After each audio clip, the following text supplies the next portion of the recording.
آج بالکل اگر بات کی جائے سبی کے روڈوں کی تو سبی کے جو درجنوں سے زائد کے روڈ ہیں وہ ٹوٹ پوٹ کا شکار ہیں، اور یہاں پر جو علاقہ مکین ہیں انہیں کافی مشکلات ہوا پریشانی کا سامنا کرنا پڑتا ہے۔ اس ٹائم میں موجود ہوں سبی کے علاقے غریب آباد میں، جہاں پر ایک روڈ 30 سال سے زائد کا عرصہ گزر چکا ہے۔ اس روڈ پہ ضلع انتظامیہ کی جانب سے اب تک جو ہے اس روڈ کو نہیں بنایا گیا ہے، اور یہاں پر جو سیوریج کا نظام ہے وہ بھی نہ ہونے کے برابر ہے۔ میرے ساتھ یہاں پر چند علاقہ مکین موجود ہے، اس حوالے سے ان سے پوچھتے ہیں وہ کیا کہتے ہیں۔ جی کہیے گا۔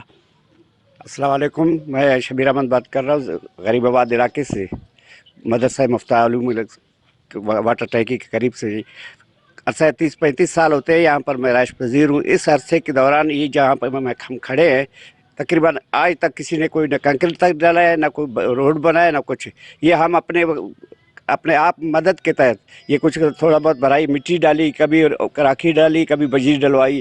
یہاں پر نہیں تو اتنے تب کیچڑ ہو جاتی ہے بارش کے دوران، بعض لیڈیز جو ہے نا وہ یہاں سے گزرنا ان کے لیے بڑا محال ہو جاتا ہے، اور پھسلن کی وجہ سے بھی۔ اور پھر جہاں تک سیوریج کی بات ہے، سیوریج کے بارے میں بھی کئی دفعہ ہم نے شکایتیں کی ہیں، کوئی وہ شکایت سنی۔ یہاں کی جو نالیاں ہیں وہ بالکل انتہائی خراب، اور زیادہ تر تو سیوریج کے پانی کو جو ہے نا پلاسٹکوں نے ختم کر دیا، کچھ پائپ لائنوں نے ہاں جی خراب بالکل، کیا ہوا ہے۔ یہاں پر آپ نے ان کی باتیں سنی، ان کا یہ کہنا ہے کہ یہاں پر جو سیوریج کا سسٹم ہے وہ بھی نہ ہونے کا برابر ہے۔ انہوں نے ضلع انتظامیہ سبی سے مطالبہ کیا ہے کہ ہمارے اس روڈ کو بنا کر دیا جائے تاکہ جو ہمیں مشکلات ہوتی ہے ان سے بچ سکے۔ جب بارشیں ہوتی ہیں تو یہاں پر 2-2 فٹ کا پانی کھڑا ہو جاتا ہے، جس کی وجہ سے ہم گھر سے بھی نہیں نکل سکتے۔